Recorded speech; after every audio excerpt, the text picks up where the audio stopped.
some introduction by two of the best baseball people I know. Ed Blankmeyer, Clint Hurdle, manager of the Pittsburgh Pirates. To hear them speak like that of me is truly humbling. I got about 15 pages of notes here that I got to go through, I'm sorry. One of the things I want to say is when you deliver a speech and you talk to a crowd of people and you're talking about something that's important to you, something that's part of your fibers of your soul, it's emotional. What Brian displayed up here was absolutely unbelievably awesome. Brian, that was an awesome speech. The emotions just can't hold it back sometimes. And I see a lot of whispering going on over here. Phil, Coach, Richie, Robbie. Yeah, I dyed my hair for tonight. And I'm going to come in. It's an inside joke. But I got to get serious, because this is serious. And I want to thank the Seton University Athletics Hall of Fame Committee for deeming me worthy of such an honor, giving me an eternal life of sorts in the Walsh Gymnasium. And Robbie, hopefully I won't have to haunt that gym, so keep winning baseball games. The Seton Athletics community in general, and congratulations to my fellow inductees for their enshrinement and their great speeches. Special thanks to Pat Lyons and his assistants, Jay Judge, especially Brian Felt. I've developed a very good friendship with Brian, and I value it very much so. And their entire staff, because what you're experiencing tonight is it's a lot of planning, it's a lot of things to get in order. And his staff did a great job of doing that. They pulled it off and made it seem pretty seamless. And a big thank you to everybody that's here. You know, you could have been in the Javits Center listening to Hillary Clinton speak tonight, but I'm sure you'd rather come here. I'm thankful for that. Sincere gratitude to my friend Bill Carroll. Bill Carroll's an inductee sponsor, and he's been a great friend for many years. His son Ryan is here, who I had the honor to coach in summer baseball. His wife Pat is not here, his daughter Kelly's not here, but Brian, Billy Carroll, you're a great man. Thank you very much for everything.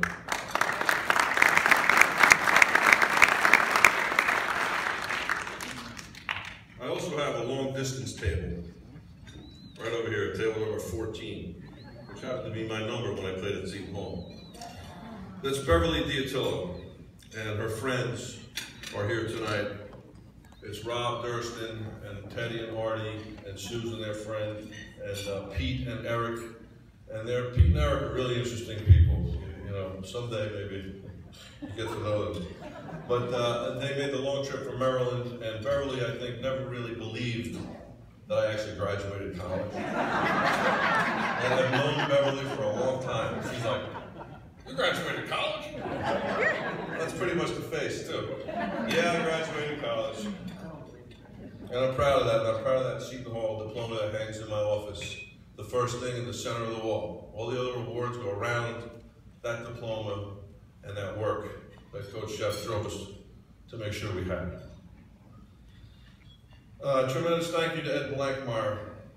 His recruiting genius, like he said in the introduction, he stumbled upon me while I was pitching in high school. And without his vision of how good I could be, today would never be possible. He knew my potential better than I knew my potential. He's truly a baseball guru in all aspects of the game and a true friend.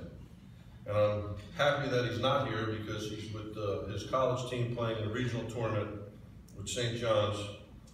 And even though he's coaching at St. John's, I still love Ed Blankmeyer. And to be able to proclaim Blankmeyer's role in my life tonight here in front of you all, including Shep and Robbie and Phil and Richie and Coke, it's one of the best moments for me tonight. Blankmeyer was a great person in my life, and without him, I would never be at Seton Hall. Also, my high school coach, Joe Sabrino, was here. He's sitting at my table with me. Him and his wife, Pat, great people. He never let me quit. I never wanted to quit the game, but sometimes when you're playing, you lose your edge a little bit. You guys know that. You've all been athletes. You lose your edge. He wouldn't let me lose my edge.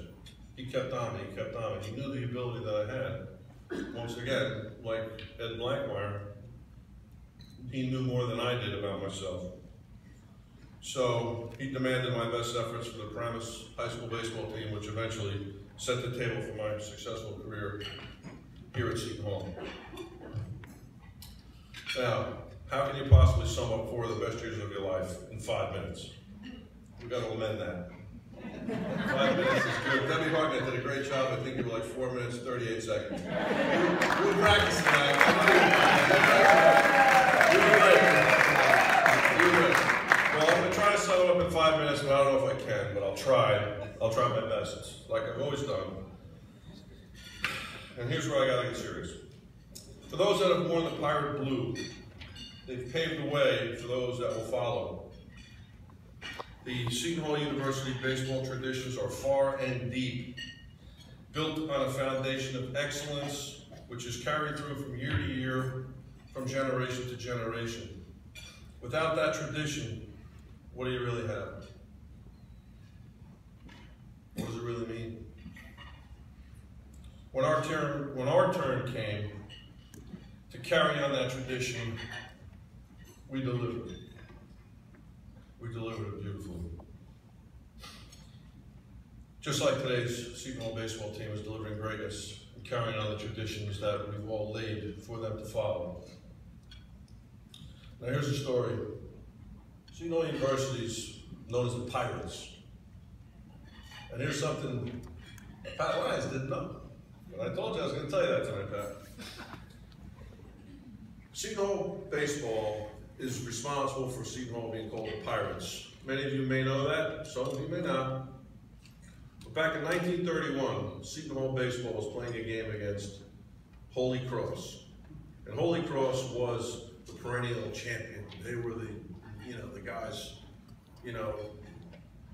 their shit didn't stink. I was trying to think of a correct way to say it, but I really couldn't. So Seton Hall's losing by 4 runs going into the top of the 9th inning. We're the away team. And Seton Hall scores 5 gritty runs in the top of the 9th against the perennial champions. Make a long story short, it's the end of this game. At the end was 11-10. Seton Hall wins the game. The next day in the newspaper, the headline says, Seton Hall rallies like a gang of pirates. And hence the name The Pirates was born because of the baseball team. And I think that is awesome.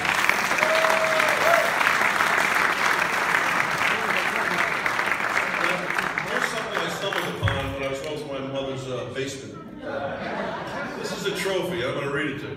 It says, MVP, Doug Cinnella, Seton Hall versus Holy Cross, April 1st, 1983. I thought that was pretty cool. So anyway, when I think of my time at Seton Hall, I think of guys like Timmy Byron. He's in the Athletic Hall of Fame. Johnny Morris, Eli Benn. These were the guys that I remember as greats when I first arrived at Seton Hall. I came in the fall of '82. All these guys were drafted in the spring of '82. So they were the fresh guys, the new, the gods, for the young kids. Say, wow, these guys got drafted. These guys are, oh my God. Now, shortly after I assimilated to the Seton Hall University way, I realized that there were lots of great men that had paved the way for all of us. And those men include Rick Cerrone, Ed Blackmeyer, Rico Bellini, Charlie Palaio, not Charlie Palaio, Charlie Palaio, Dan Morangello, and Vinnie Byron, who was a pitching coach my freshman year, who really set me straight, and he was a big influence on me. Dan Morangello pitched in the major leagues with the Baltimore Orioles, and he taught me how to throw my slider/cut fastball. And I am forever indebted to him for that. That became my best pitch, my signature pitch, my out pitch was my slider. And Dan Morangello taught that to me. There's also a guy named Brian Casey that played at Seton Hall. None of you know him. He was a B team player, and he was a grunt, and he got the job done, and he was the dirtiest guy after practice. And one of the things that you don't know about Brian Casey, and he's here tonight, right over here, number 14. He started an incredible streak, a running streak, What was that streak running? What was it? He's run for 14,000 some odd days consecutively. There's this running club that he's part of, and he's number 9, is it? 14. That's at table 14. Number 14. Oh no, 14's over there. What number is it? So anyway, Brian Casey started his running streak when he was at Seton Hall, and that streak still continues to this day. Brian Casey's run 3+ miles for more than how many years, Brian?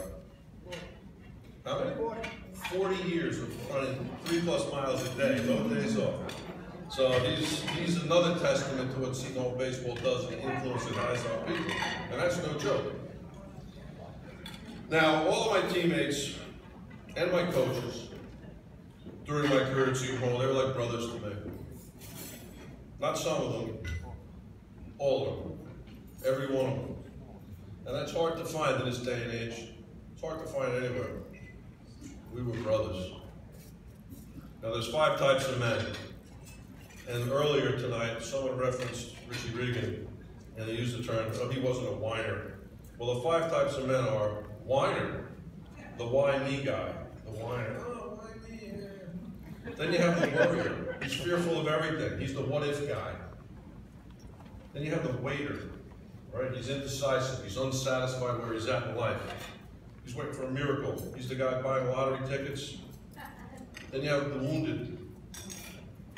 The wounded lives in isolation. He's hurt from the past. He's hopeless about the future. He doubts himself. He even doubts God. Finally, you have the warrior. He doesn't whine, he doesn't worry. He's not waiting to be rescued, and he surely is not afraid of being wounded. He is concerned only about his character, his destiny, and his legacy. He would rather die with a spear in his chest than one in his back. His motto is, no retreat, no surrender. We were warriors. We still are warriors. And we still are a band of brothers that could never be separated. We are family. And no one exemplified this concept or conveyed it more than Shep. And I'll talk about Shep a little bit. But before I do that, I want to say, we're all here to celebrate the accomplishments of athletes, a baseball player, a track star, a basketball legend, a timeless basketball team, and a true gentleman in John Kelly. And my friend Rick Riccionio, by the way, works with Wyeth, so we want to connect you guys in the raise or something. But as all of you can attest, it's truly a celebration of unity. No one can do it alone. The support provided by those around us is the real celebration. The patience, the guidance, the understanding provided by those closest to us is unmeasurable, and it's really what is on display here tonight. As I stand up here tonight, I'll tell you, many stand here with me, including Rich Scheid, and Mike Coco, and Phil Condary, and Phyllis Shepard, and Mike Shepard, and Rob Shepard, and any other baseball player out there that I didn't see tonight, or if you played before me or after me, you stand here with me. Tony DeFrancesco was our catcher. He's here with me. Pete Mancini was our infielder. He's here with me. Tom Liberti, great pitcher, great man. He was here with me. Craig Biggio, Vicky Pasquale. The list can go on and on. But as much as these great men are considered family, and I truly mean that, I think you guys know that. Members of my immediate family are here tonight, and I must recognize them, as they also stand here with me. My wife Debbie's here. 22 years. 22 years of marriage. She's my childhood sweetheart. The first girl I ever kissed in my entire life. In 6th grade was Debbie. Yes, she should have. It's a really great story. Don't go there. Myself and Debbie got married at the church of the Chapel of the Immaculate Conception on the campus at Seton Hall. And that campus and that chapel is absolutely gorgeous. It's like you're almost like halfway to heaven right there. And I remember I was standing on the altar and I'm thinking, Seton Hall is such an important part of my life. It's in the fibers of my soul. It's in my blood. Seton Hall is me. Now tonight, I think, my fibers are now wrapped in Seton Hall forever. And that is just an awesome feeling. It's a humbling feeling. It's an overpowering, overwhelming feeling that you have. So standing on the altar and waiting for my wife to come to the aisle was great. My kids are here, my children. Natalie, where are you now? Stand up, Natalie. That's my daughter Natalie. She's going to be attending Seton Hall in the fall. I'm very proud of that decision of hers. But I do got to say this, she's been waiting to hear from admissions. She's a transfer student from Kane University. She's going to be going 9, she really kicked butt in the classroom. She wants more of a challenge. So, you know, maybe marry me and maybe we can talk about it. Maybe something going on there. But no, for real, we're still waiting to hear back on this.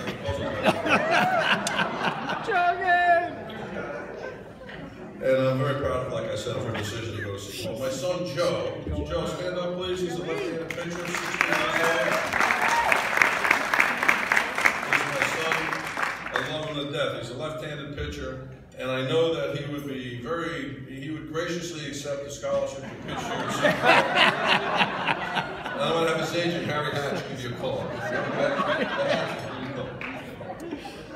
All right, so my wife, my daughter, my son, my mother-in-law's here too. I know.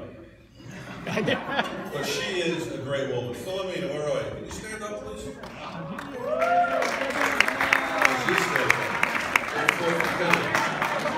Well, that's my mother-in-law, and she's a great woman. She's a great cook. She's a great bowler. Her average is about 175, which is unbelievable. And I think, Richie Scheid, you're on a bowling tour now. If you need a ringer, my mother-in-law is a candidate for you. And she really loves younger men, so my sister Cynthia is here tonight. Cynthia, where are you? Please stand up. She's a principal. She's a school principal, and she's very successful. And she's a great sister. Her husband, my brother-in-law, Ray Hulse, he was one of my Little League coaches. Come on, Ray, show your beard. He was one of my Little League coaches. But he's more like a brother. I've known him my entire life. I'm the youngest of 5, and my sister Cynthia is the oldest of 5. So I've known him my entire life. I love him like a brother. My sister Janet is here. She's a very talented person. Janet, could you please show your face?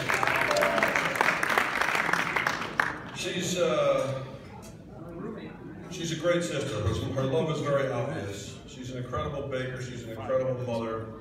And she is just one person that I'm so happy, you know, that is my sister. I love her like crazy. My brother Greg is here. He's a retired police officer. Greg, where are you? Stand up. There he is. Retired police officer. Greg, you kept me out of jail for 30 years. Now, on a serious note, my brother Greg, he's a cancer survivor.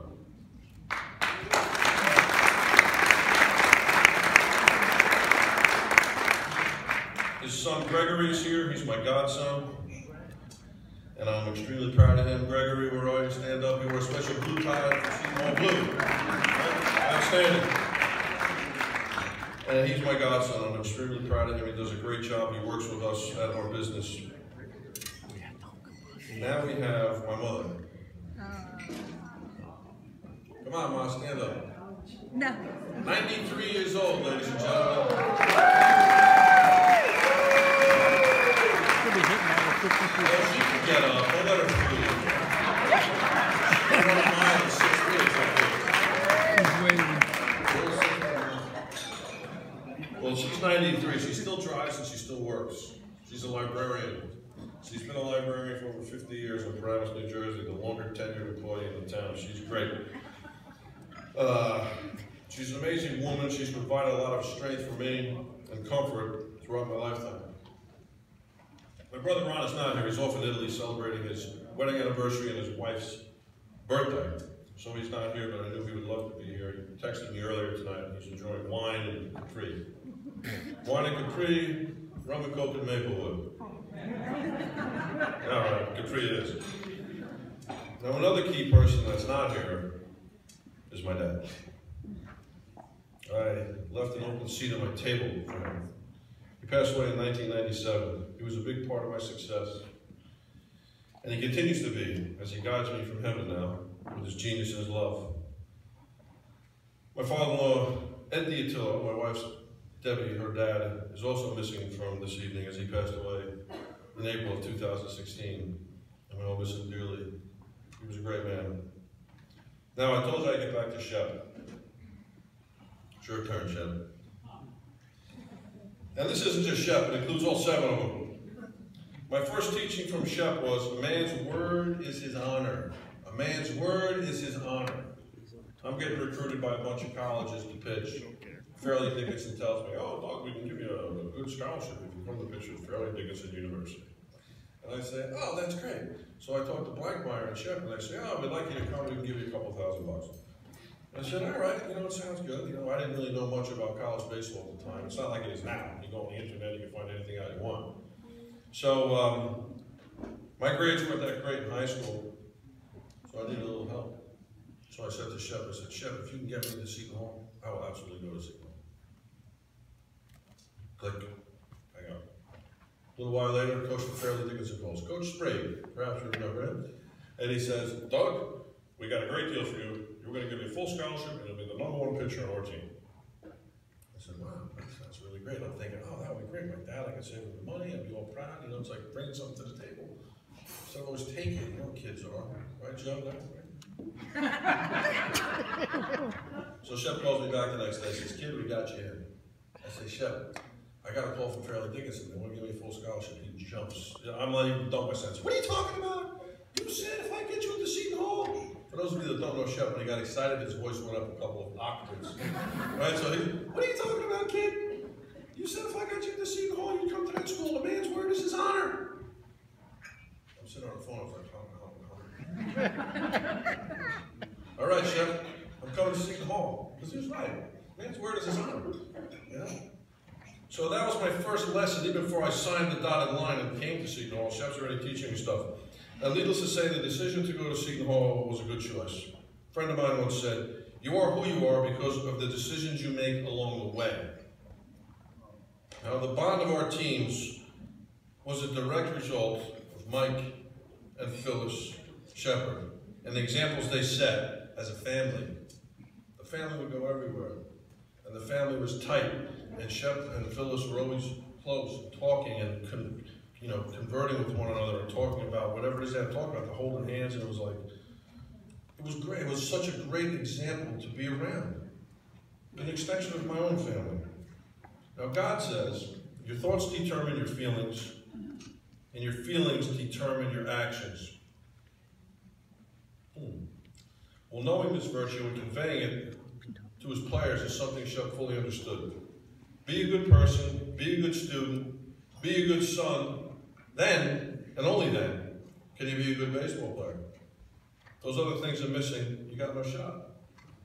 Well, how do you convey this message to a bunch of young men just fresh in college? And how he did it was by instilling faith in us. He always suggested to go to the chapel. Sometimes it was mandatory. On the road trips, we had Father Sullivan that would come with us. Later became Monsignor Sullivan. And Father Sullivan would come with us on our road trips, and we'd have a baseball chapel in the hotel room. And it was always right there for us to hang on to. It was always right there for us to use, was our faith. And it was a huge role. I remember Jeff Goldberg years ago, he got sick. He had a virus take over his body, and he did a lot of stuff for Shepard for the baseball program. And he got sick. He was laid out. He was in a hospital, couldn't move, on life support. We had the thing breathing. And Shep would urge us, go visit Goldie. Show him compassion. Show him things are going to be okay. And we would go, and we'd see Goldie laying there, and it was pretty sad to see, but I'll tell you what, you call it mental balance, whatever you want to call it, I call it mental balance. Dealing with adversity successfully by balancing your highs and your lows. I've seen Goldberg down, a guy that I knew that was healthy one day, on his back the next. I never experienced that in my lifetime. I'm seeing it for the first time. Shep says, go see Goldie, go see Goldie, go see Goldie. So what do we do? We go see Goldie. It was a real eye-opener, and it really put life quickly in perspective for me. Other facets of my Seton Hall life include people that were not on the baseball team. It wasn't just baseball, baseball, baseball. Like I said, I wanted to balance a career at Seton Hall. And my two friends tonight, they're lifelong friends, Dave Cashin and Bill Scanlon, are sitting in the back of the room. And Dave and Bill, we were roommates, suite mates in West Res, and our friendship started immediately. We did a lot of fun things together. Went to concerts, we go to White Castle at 3 a.m., you know, stuff like that. Burger Express. We roomed together, our lives have been connected ever since, and I definitely want to recognize their attendance. Dave drove all the way up from Long Beach Island to be here. I'm just about done. You guys are being great, you're hanging in there beautifully. That's for you, exactly. Now, other friends in attendance is a Seton Hall alum friend of mine, Rhonda Catronio, who is now an attorney, and she's one of the first women ever to be a freeholder in Passaic County. And she is here tonight with her husband Rick. And Rick is a good man. We love Rick. We have our friend Janine Tewitt, who is here, and she's also a very good friend of ours, and she's been supportive of everything. Jeff Remo is a good friend of mine. We coached together at Noah High School. I have a state championship ring here, Jeff, that we earned back in 2012. 2012. My friend Mike Lanny is here, who was one of my dad's proteges. My dad was an accountant and a CPA, and Mike is one of my dad's proteges. And Mike is a great man. His wife Mary is here with him, and I want to let them know that I appreciate you being here. The last thing is, there's two things. I thought it was the last thing. That Bomber Kelly taught me. How many of you guys know Bomber Kelly? 1, 2, 3. Bomber Kelly was a Seton Hall baseball supporter, and he traveled with us all the time. And the name Kelly might imply, as John can tell you, it's Irish. And what are Irishmen known for? Shot. Drinking. So one of the things that Bomber Kelly taught me was, always make sure when you travel that you have a collapsible cup. He's not that, is he really? That's one of the first things that Bomber Kelly told me. Now what I'm going to do here tonight is I'm going to toast my friends here. You guys all should all have a little glass full of this clear liquid on your table. And I want to toast all of you that were here tonight celebrating this awesome event. Cheers to you all, guys. Love each and every one. To you, Doug. Cheers.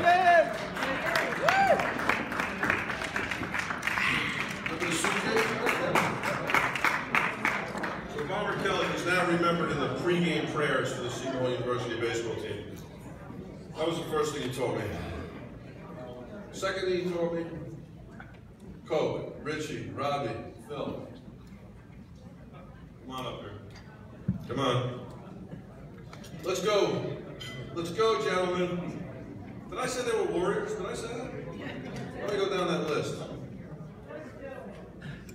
All right, you ready? This is what Bomber Kelly taught us. You guys gotta sing.